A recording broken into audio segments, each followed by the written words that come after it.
What up? What's going on YouTube? It's your boy, Prince of Haiti. This time we're gonna get a little bit serious. I kind of wanted to do a reaction to this. It's not the whole interview because it's kind of long, but there was a little section in there, a conversation that they were having that it kind of hit home to me. I mean, it kind of I don't know. I kind of wanted to, get more perspective on it. So maybe that's why I'm kind of like rewatching it because I didn't really watch the whole thing. To be honest with you, I was falling asleep. I know it had something to do with family, your upbringing, being in a 1 or 2 parent household, stuff like that. It's with Cam Newton and Dr. Bryant. Shout out to Cam Newton. We'll leave the link to the video in the description. And so shout out to Dr. Bryant. She's a very intelligent woman too. She really had some good things to say. So the question is, with me doing my research, educated, highly educated, very articulate. Thank you.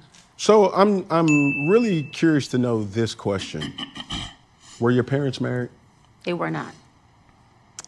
They were together. And do you think that had any type of impact on the woman that you are today? Oh, 100%. Absolutely. Well, how? Yeah.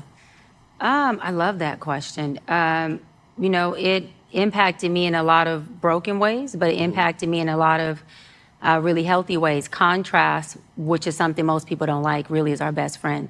And so I always say as a little girl, no pun intended to everyone who raised me, but I saw a lot of contrast. I saw a lot of who I didn't want to be like. And so what that did was, and this is for the people who don't know where you want to go, don't know who you are, but you don't like your environment, you don't like where you're at. This could be at any age. I always say it's not where you're running to that it gets you there. Oftentimes it's what you're running from.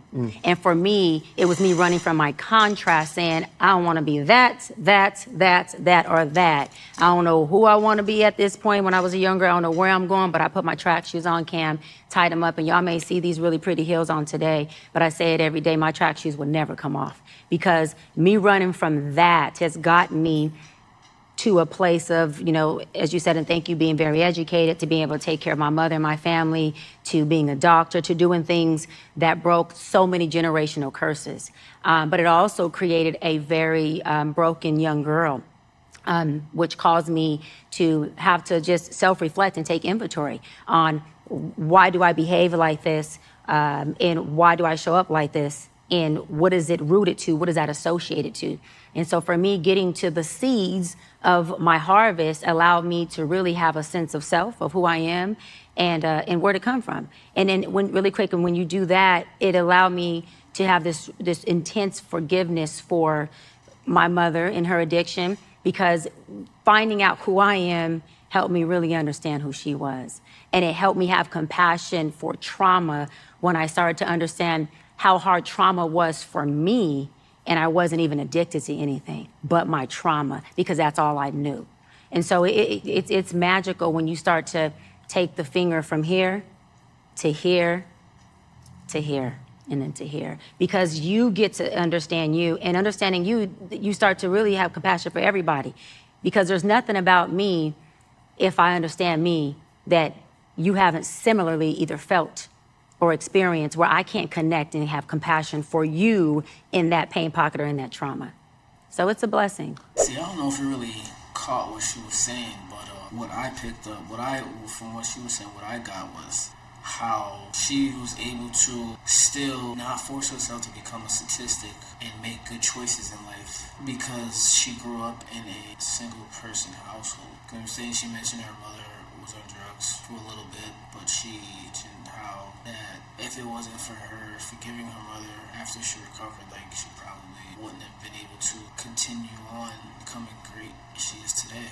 You know what I mean? And stuff like that makes me feel bad for women sometimes, because it's I got 2 daughters. My parents have 4 kids. I'm the oldest and I'm the only guy. I got 3 younger sisters. And I got hella aunts and shit. But it's for women to go through traumatic things as a little girl, it is very life-changing. And you can see how it affects them later on in life, no matter what it is. Anything traumatic that happens to a little girl, you see how it affects them later on in life when they become an adult woman. And that happens with men too, but not so much. But it just goes to show you the importance of being raised and being brought up in a 2-parent household. Fortunately for me, I was up until 18, 19. My sister who was born after me, I guess 16, 17. But my youngest sister, she probably suffered the most when it came to that, when it came to my parents splitting up. I'm not going to get too personal on that, but I personally, that I saw how that affected my sister. My two other sisters affected them a little bit, but they're a little bit stronger, a little bit more, I don't know what the word is, resilient when it comes to compartmentalizing their feelings and stuff. But there's another part of that. Actually, there's another part of that interview that I want to show you guys. A lot of people see my situation and not think that I'm not high functioning. What situation? See my situation? That's a very vague question, and it's for you What to situation are you referring to that they're looking at and thinking is not high functioning? Just my life. Your life entirely, or your life in My relationships? my life. See, don't deflect. Let's stay here. Your life entirely, or your life in relationships? Both, really. And they think that you're low functioning. No, I don't. You just said people see your life and think you're not high functioning. The opposite of that would be low functioning. No. Okay. A lot of people see my situation and not think that I'm not high functioning. What situation?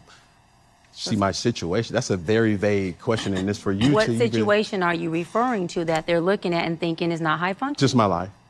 Your life entirely, or your life in My relationships? my life. See, don't deflect. Let's stay here. Your life entirely. See the shit that men do when niggas is getting serious about, we're trying to have a serious conversation. Or your life in relationships? Both, really. And they think that you're low functioning. No, I don't.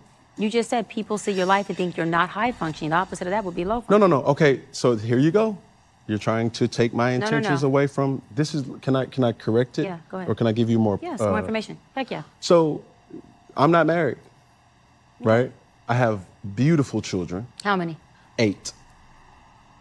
I didn't do my research. I thought it was 4, but 8. Okay. No, baby. Cool. It's By how 8. many women? 3. And this is the kicker. I want more. Now. By. God damn, Cam. He said he got 8 kids and he want more. And I I'm just want saying, God about to your bring wife. them. I just want God to bring them. Oh, okay. And you have, so you just. Because bring- my okay. point is this. My desire to get married is lower than my fear of divorce. So, as you had said, Dr. Bryant, you said it, I didn't say it, I will agree. I'm just taking my time. Drinking and driving is a decision that could change your whole world. You're not taking your time. I am, though. You're being very action-based. You're not taking your time. You're being very action-based. I'm taking my time. You're being very action-based. You have 8 kids with 3 different women. Yes. You are creating, procreating, and multiplying. That is not taking your time. You're being very selectively active. Okay? So you're creating, and disclaimer, the kids are innocent, they are beautiful and amazing. Anything I say has nothing to do with them babies, because I can't wait to be a mom, and I love the kids, period. But you are proactively choosing where you want to be active at and where you want to take your time. You want to take your time in having a wife because of your own fears. But you will, and I say this with all respect and love, what I'm about to say next, okay, Cam? But you will selfishly create broken families, even if you're in their life and you're a proactive father, and I believe you're an amazing daddy. I can only imagine with just your presence and knowing you thus far. But these families are still broken. Every child cannot have Papa in the house with them. So some child, if not all, will end up with some kind of deficit without daddy being there. Now, you chose to do that. I'm not saying you sat there and woke up one morning and said, I want to be selfish today, so I'm going to go make a baby. Not saying that at all.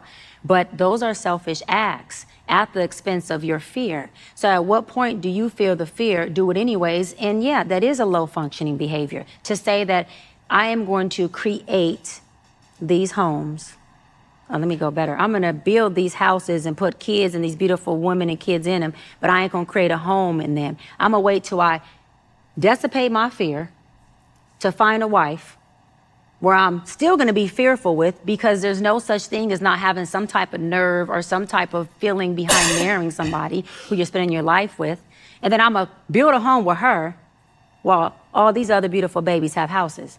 That's completely unfair and it's selfish. Just tell me when I can solve. Yeah, almost. That's completely unfair and that's selfish. And so, yes, you're taking your time in this department, but you're not taking your time in this department, which means you're compartmentalizing. And compartmentalizing never works. Compartmentalizing hurts everybody involved. Everybody who's in this box and that box and this box and that box and this box. And then here you go over here trying to figure out what box you're going to feed or entertain or do. Then you're looking outside to figure out who's your next victim to put in the box. It's unhealthy. And it's a huge dysfunction within our Black community that I truly believe personally, statistically, mental health-wise, and community-wise, that Black men would stop. Black men would what? Stop doing that, that they would stop that dysfunctional behavior of compartmentalizing and creating houses, not homes, and then finally a home with the wife, and then you have all these other houses that are homeless. But you over here, at some point when you do get a wife, if you do, I'm saying if that's what you want, you will, you'll get whatever you want. You're trying to create a home. Totally dysfunctional and extremely, that's the epitome of selfish. Epitome of selfish. Alright, well, like that one, I felt that one. Fellas, I know we don't like to agree with these women and stuff when it comes to the way they think. And quite frankly, I understand that, sometimes we shouldn't because, we think differently from them.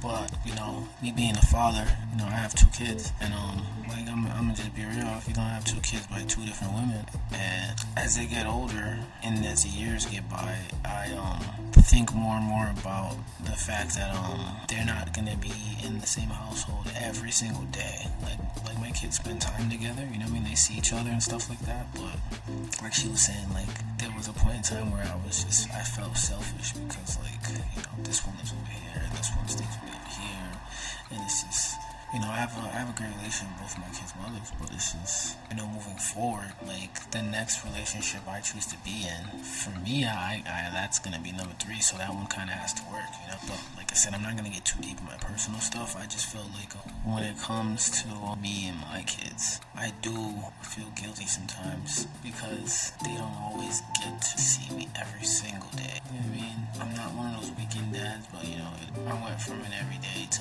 more of a 3 or 4 days a week type dad. But all I want to say to the rest of you out there is key to being a good father or a good dad is in trying to spend money and stuff like that. But finances are very necessary. It's really more time and effort, especially if you're not in the same household, because that's really going to be the thing that your child remembers when they grow up. Yeah, it sucks that dad wasn't home every day, but if you make an effort to be in your kid's life every single day, no matter what, in spite of that, when they get older, they'll remember that and they'll thank you for that later. Well, that's all I can say. I'm going to leave the link to those videos in the description and just give your boy a like. Tell me how you guys feel about what Cam Newton or Dr. Bryant spoke about in the comments. Give me a like and subscribe to the YouTube channel, alright? Prince of Haiti. Peace.